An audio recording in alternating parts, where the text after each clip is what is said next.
laying on the floor of my office staring at my books like always when I took a look at the tiny little shelf where my saddest books live, when I think to myself, I want to read some sad books. But really, on a real note, I have been yearning for a deep emotional connection to the books that I've been reading. So what else would I do other than go to TikTok to ask you guys for the saddest book recommendations that Book Talk has to offer?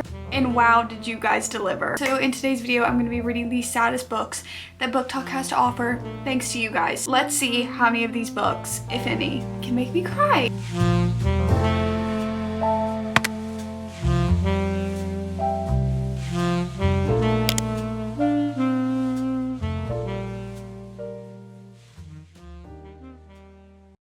Hi everybody. First update. Actually, time does not feel real. I have been reading I Fell in Love with Hope. I'm now 50% into the book. Not to repeat the whole entire premise of this video, but I feel like in more recent months or over the past year, this book is like one of the more well-known saddest books on TikTok. And here are my thoughts before even going into the book about doing this video. I've had this video idea for honestly a long time. I think I did just like reading sad books literally like 2 years ago on my channel, and I never did it again because the sentiment and idea of reading Book Talk's saddest books, you're going into it in the same way that you go in like reading Book Talk's most hyped books, in the fact that you are going in with this already conceived thought of like, ooh, it's going to be devastating. Like, if it is not devastating what I've already built up in my head, then it's not going to be sad. I want to preface everything I say with that thought that I just do feel like it's a little defeating to go into a book already expecting it to be heartbreaking because that's what people are recommending it for. But I Fell in Love with Hope.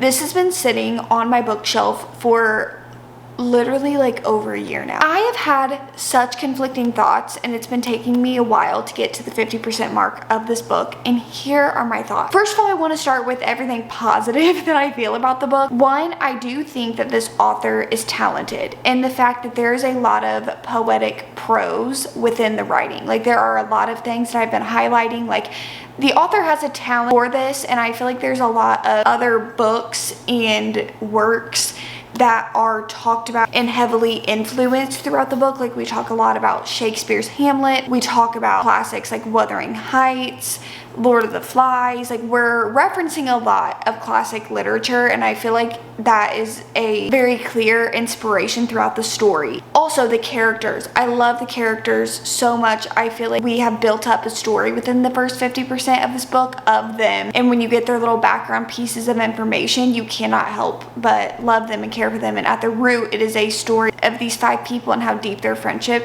is for each other and how well they understand each other and loving and caring for each other. Like, it is a beautiful story of friendship. Also, there's a lot of trigger warnings. I want to put them up on the screen. I was not aware that there was a lot of triggering things in this book. We're going into it. The author does preface it in the beginning of the book, so you can also read them at the beginning of the book. I don't know how I feel about the book though. Like, I never felt like I wanted to DNF it, but I don't feel extreme feelings for the book other than like, oh, I love these characters. Like, I can recognize that this is like a strong formation of characters, and you can feel the caring nature that they all have for each other in the book.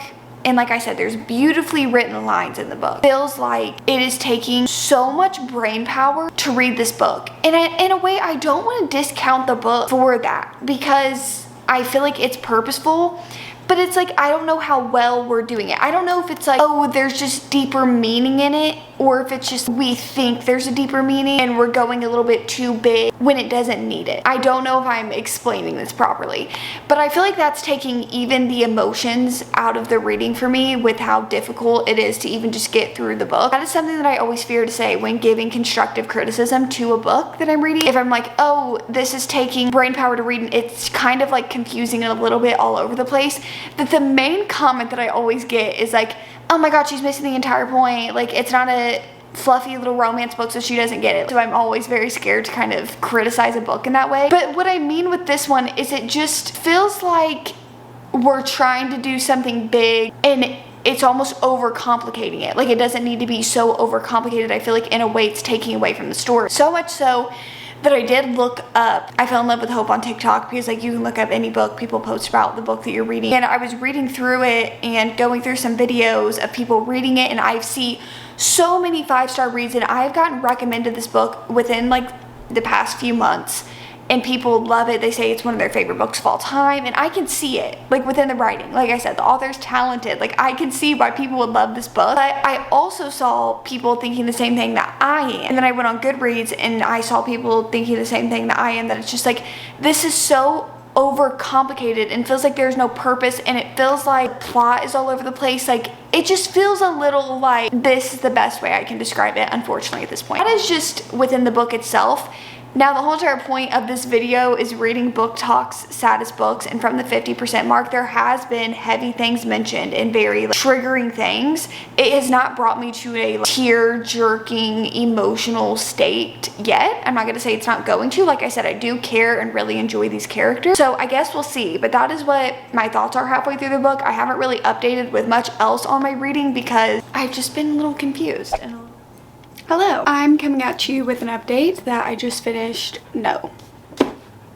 I finished, if I say it one more time, let's just move on from the sentence. Let me take my Apple Watch off because it's really overwhelming me. My thoughts are as follows. The thoughts that I told you guys that I had halfway through the book kind of stayed the same, except eventually you start like figuring things out and stuff kind of starts to unravel. It does it in a beautiful way. This book is definitely very poetic. I even went on Goodreads because I was logging everything about this book into my Notion. I went to find the book information to see what it's categorized as under genres. It says like young adult romance, but it says poetry as well, and you definitely get that throughout this whole entire book. The author does kind of do these like one-liners poetry that are very beautiful. The author has very beautiful writing. It's very lyrical, and that is like undeniable. Like if you want some writing that you're definitely going to be underlining quotes and it's going to be like really good, I would recommend this book. Also, if you want that kind of like heartbreaking element to it, because this book is definitely sad. Like you can categorize it as the story is heartbreaking,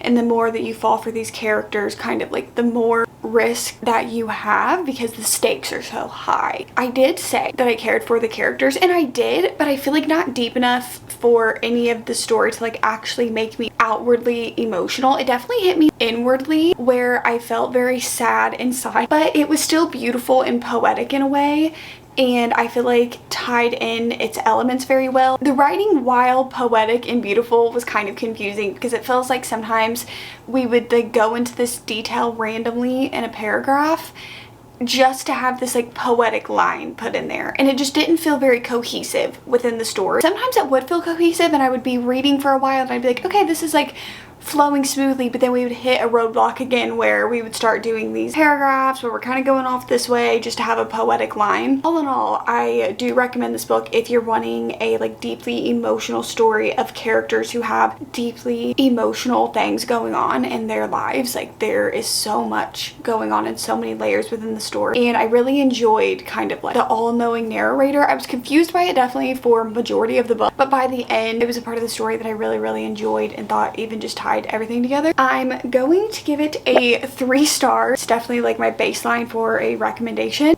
of 3 stars, and we're moving on to the next one. The next book that I'm reading is going to be Beartown. By far, Frederick Bachman's books have been one of the most recommended to me on TikTok and YouTube. Also, they're said to be some of the most emotional reads that you can find. And obviously, since he has 2 books on the list, I feel like maybe he's just a super emotional author. Okay guys, I just realized that I actually have not done a single update for Beartown since I've started reading it. Of course, Charlie has not wanted to play with her toys literally all day, but as soon as I sit down, right now I am actually 55% into Beartown, and I have to say that like from the beginning I thought this in my head as I was listening to the audiobook, and this is a big part of why I wanted to go over to the physical copy and start like annotating it on my Kindle, is because the writing was one of the first things that I noticed, and that was so clear to me, was how good his writing is. Like there are these one-liners that just hit, and it's usually towards the end of a chapter or towards the end of the paragraph after you've read like a bunch of kind of, is it exposition? I don't know if that's the right word. He kind of writes these one-liners in, or even just interweaves them within the paragraph. It hits so hard. You just kind of look at it and you're like, you have to take a second. Like when I was listening to the audiobook and I was painting and I was also cleaning today and listening to it, I literally, like, I would pause the audiobook because something would be said and I would be like, wow. Crazy how authors have this talent of like putting these things into words and the way that they can orchestrate and string a sentence together to get this message across that I feel like it's something that everybody can go through at the base of it, or at least that you can like sympathize and understand. And I feel like Frederick Bachman does that very, very well. I will say at 55% into it, I did get pretty teary-eyed at specific parts, and it's odd because it's not even the part, well, it is part of why the book is said to be heartbreaking, devastating, and sad. But it's also like, I don't know, thinking about, for me, it was like thinking about your parents because it was like talking about parenting and like kids growing up. It was just, I don't know. I did get a little teary-eyed, but it was weird because it wasn't what you would think it was for. I guess it's like what you take and can relate to within this story. Oh my god, you just scared me.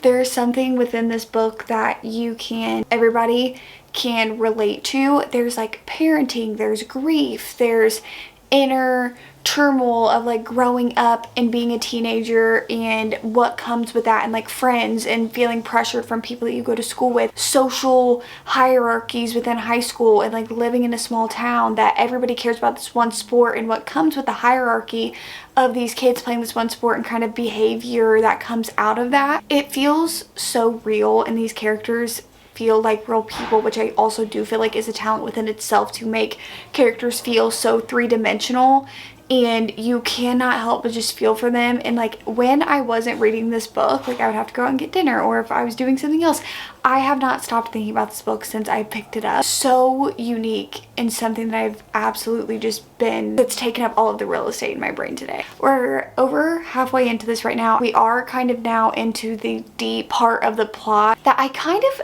assumed a little bit was the road that we were going to go down. Now we're like in it, like we're deep into what is going to happen. I'm a little scared to see where we're going to go with this book, but emotional wise, sadness wise, I have gotten teary-eyed. So, but that was more about like personal things I really do. So we'll see what the other half of this book does.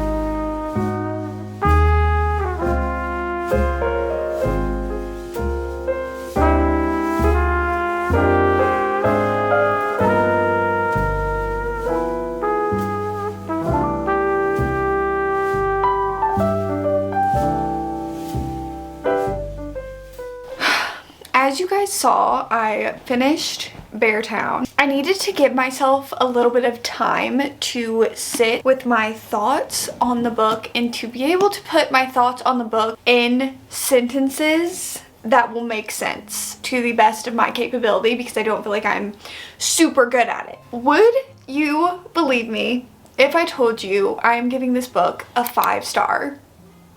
I think it's crazy because I literally have known about this book for years. And when I say for years, I mean years. I can even date it back to 2021. I have been thinking about reading this book. That is literally 3 years. I've thought about this since I was a senior in high school and never actually picked it up and read it. And I am so glad that I did. First of all, I spoke on this in the last clip that I was talking about the book. Frederick Bachman's writing is just amazing. Like, I take very kindly to it. Is that the saying? Just really works with my brain, the way that it is structured, and like I said, the one-liners that he puts in there that are just so hard-hitting, and also the way that he is able to tie everything back together. Like, he will play a saying at the beginning of the book, like, for example, non-spoiler because it's so out of context.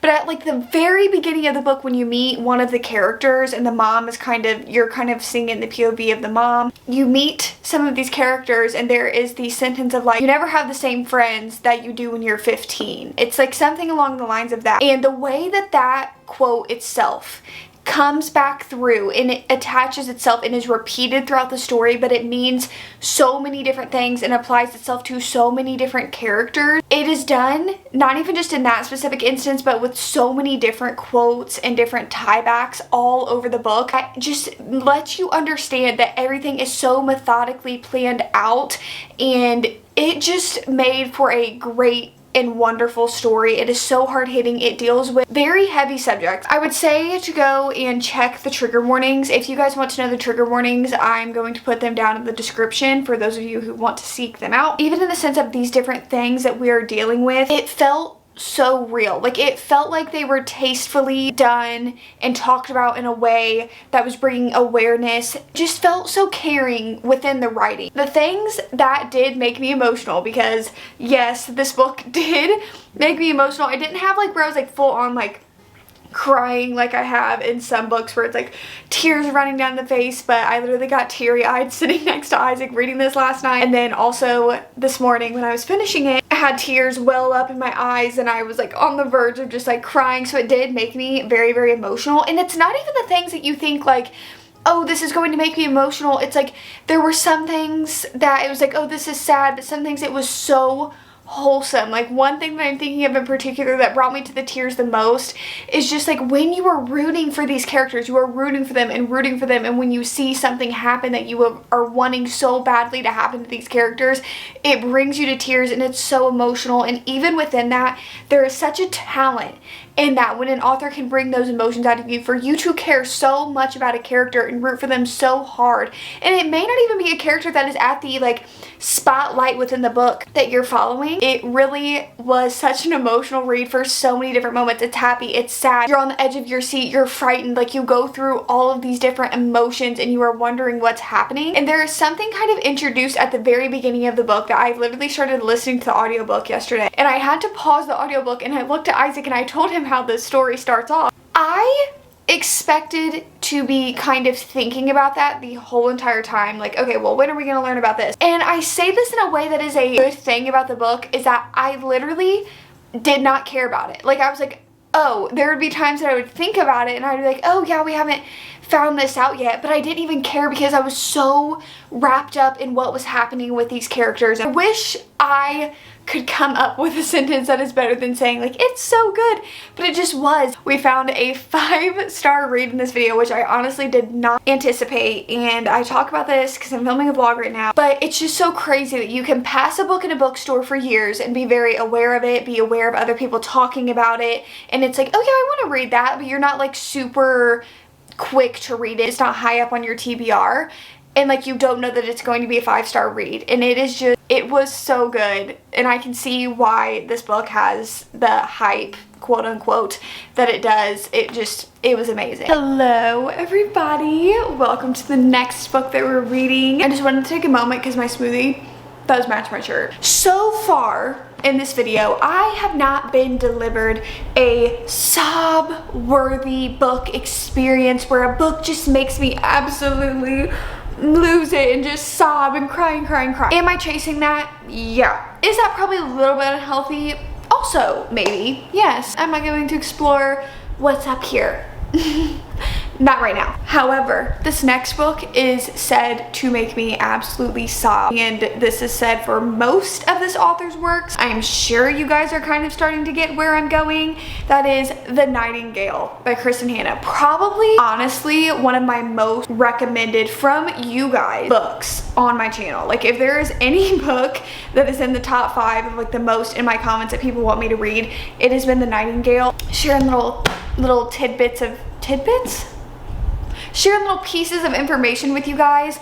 I remember back when I was literally like, I think I was 18, 19. I remember working out at the gym. I don't know why that sounded so weird to me. I remember working at, whatever. I remember being at the gym and watching somebody's YouTube video, and they were talking about this book, and it has been on my radar ever since, and then it has been one of the most recommended books to me. I have actually already been listening via audiobook. I don't know how far in I am. Let's see. I know I'm on chapter 10. Oh, we're over 100 pages in. We are like kind of around page 123-ish. I feel like we're still in the build-up. I can obviously see with the tone and with the setting of the story and with some of the things that have already taken place, you can very much see how this is going to be a very emotional and hard-hitting story. It's the elements that are in the story, it's the historical backdrop information that you have of knowing how this is a high-stakes story, and you're following two sisters. Going to continue this, I also have borrowed it on my Kindle. We're audiobooking it and we can be reading it on the Kindle. I don't know why lately I just have not been able to pick up physical books. Also, I'm audiobooking it because this book does take place in France, and the characters and like the names and everything when it comes to books like these, I feel like I remember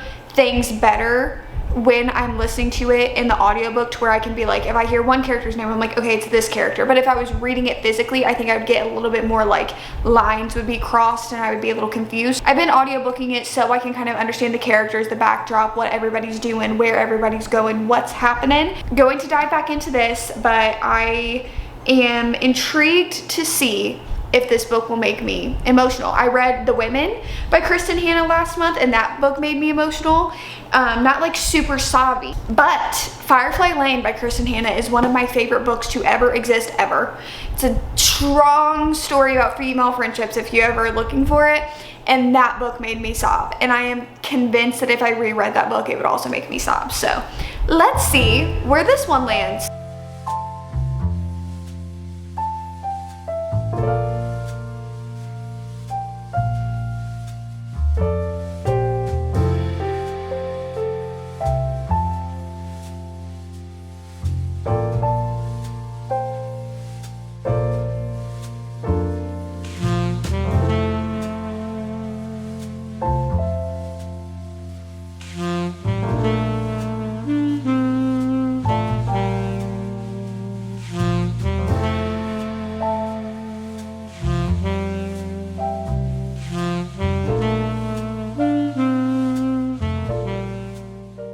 I think I'm ready. You didn't even see the worst of it. I absolutely lost it at the ending of this book. I'm gonna be honest, like when I went into this video and I got the 4 books that I was reading, and I thought to myself, like, this book I'll probably not cry over, this book I might cry over, this book I could see myself crying over. The Nightingale by Kristen Hanna was definitely the one that I thought that I would cry over, like had the highest chance of me crying. There is something that Kristen Hanna is able to do in her books that the emotions will hit you out of literally nowhere. Like you'll think that you got through the book, or you may get a little misty-eyed through some parts, but you're like, I'm not sobbing. And then it's always towards the endings of her book that it's not even like, oh, this is a sad, devastating ending, or this is that. Like, that doesn't even have to be what it is. It just hits you in the emotion. Did this book make me cry? Yes. We're going 2 for 3 right now of books that have made me heavily emotional / I shed tears. Like this one, I literally have posted this everywhere. I cried so hard at the end of this book that I had to go outside. I want to talk about the real and true story of this book, and I read some of the author's notes, and I feel like this shows through the book that there was a lot of, you know, research and care taken into the backdrop of the story, because as I am about to say the words out of my mouth, this just felt so real. It's because it was for so many people, and I think that that's what got me really emotional with The Women and really emotional with this story, because we know history, but also hearing about these women and their acts of courage and like being strong within these moments is so deeply emotional and just such a strong story, and it's getting me emotional just thinking about it, because knowing that these characters are based on real women, like that's the thing, these are based off of real people and like real stories, and inspired by these strong and resilient women that you literally could not even imagine, like the strength that it takes. I think Kristen Hanna has such a talent for being able to write stories like these that are very heavily inspired by real life events. She did the same thing with the women. Obviously you're rooting for these characters so hard, and you're hoping for the best, and your heart is just clenched the whole entire time, and you're on the edge of your seat. What is going to happen to these characters? Literally, especially because you know the time period that it's set in, you know history. Anything can happen to these characters, and you are just so emotional and heartbroken through so much of the story. And I feel like it is also just a talent to get connected to these characters, and Kristen Hanna does it flawlessly. It's such an amazing and strong story all the way until the last page. I think I'm gonna give it a 4.5. It didn't give me the 5-star feeling, but it was so close, like so close. But I mean, gosh, I adore this book. It was so good. Okay guys, for the last book for today's video, we are diving into another Fredrik Backman book and another one of his famous works, which is A Man Called Ove. I don't know if is it the American version that they say A Man Called Otto? Is that what his name is in the movie with Tom Hanks? I don't know, I haven't watched the movie yet. I feel like I'm gonna want to watch it after this. I will say, I mean, literally coming off of Beartown and absolutely loving that in his writing, I'm very intrigued to pick this one up. I know it's about like a grumpy, is that literally what he's described as? At first sight, Ove is almost certainly the grumpiest man you will ever meet. I think like a family moves in next door and you're kind of following that story of them, which that's enough to already make me emotional. Do we think I'm gonna cry with this one, guys? Be honest. Do we think I'm gonna cry? Is this gonna be like, oh gosh, she does not know what's coming, and it's just gonna go to a clip of me be like, who knows? It would really be interesting if the next clip was actually me like openly be like, I'm only 10% in to the book and I'm already crying. I just have to tell you guys, Ove still inspects the whole house twice a day to fill the radiators and check she hasn't sneakily turned up the heating. Like, out of context. You may be like, Destiny, why? Oh my god. I'm pulling myself together.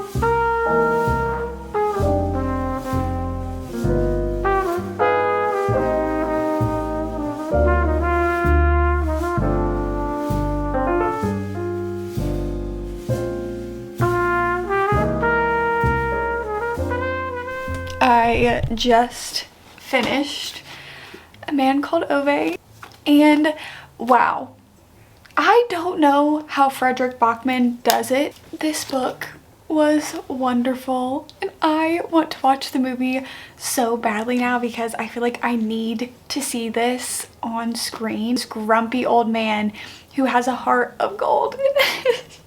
Also just the story of love and friendship and life, everything that comes with life, like admitting when you're wrong and like growing as a person and like what happened.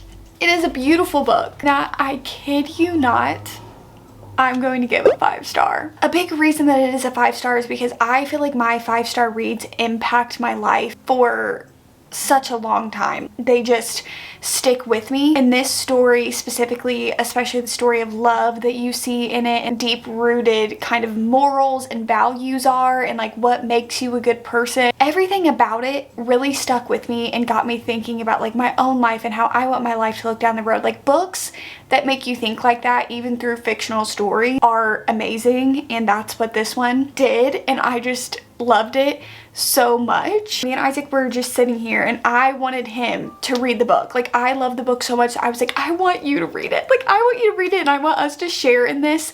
So now I'm going to ask all of you guys to read this book because I want us to share in it. Okay, so we read 4 of Book Talk's most emotional reads in today's video. A color palette going on here with these emotional reads. In this video I found 2 5 stars, which was nothing that I ever expected. I literally just went into this video being like, I wonder if any of these books are actually going to make me cry. And I will say that we went 3 for 4. 3 out of these 4 books in today's video made me cry. I don't feel like these books set out to be sad. And sometimes, I remember when I did this video a few years ago, I feel like those are books that set out to be sad books, like that's what they were written for.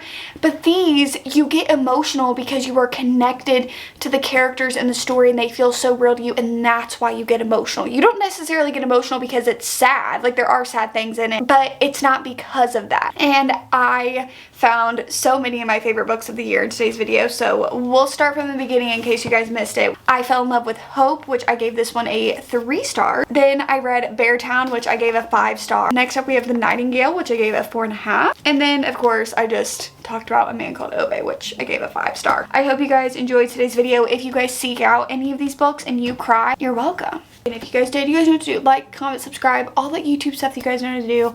I will see you when I see you.